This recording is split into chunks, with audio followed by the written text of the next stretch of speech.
Okay guys, welcome sa ating YouTube channel, and sa video na ito guys, tuturo ko sa inyo guys kung paano yung two-way stereo. Pero ito, gagawin natin mono. So kung makapansin nyo guys, no, medyo mahina siya guys, no. Tsaka ano lang record na to guys, left lang. Dahil for example, stereo ginamit natin pero mono lang pala yung kinalabasan. So dito guys, left lang gumagana niyan. So ang una muna guys, dito pupunta kayo dito sa pan, audio 1 tas pan. Ito yan, pan.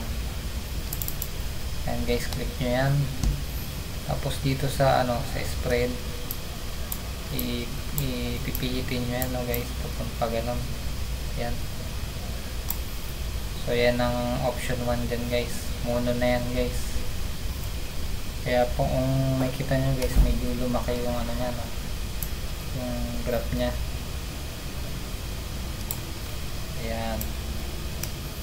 So ang isa namang paraan guys dito, so yan, right click lang natin yun guys, tapos change track to mono. Yan guys. So yung left and right guys, pag nakinig kayo ng headset, kung yung una left lang yung gumagana tapos walang sound sa kanan, so pag minuna natin yan guys, dalawa na yung sounds yan, left and right na. So ganyan siya guys, mono na siya, ganyan na itsura niya. So malakas na yan at klarong klaro kasi left and right na siya. Ayan.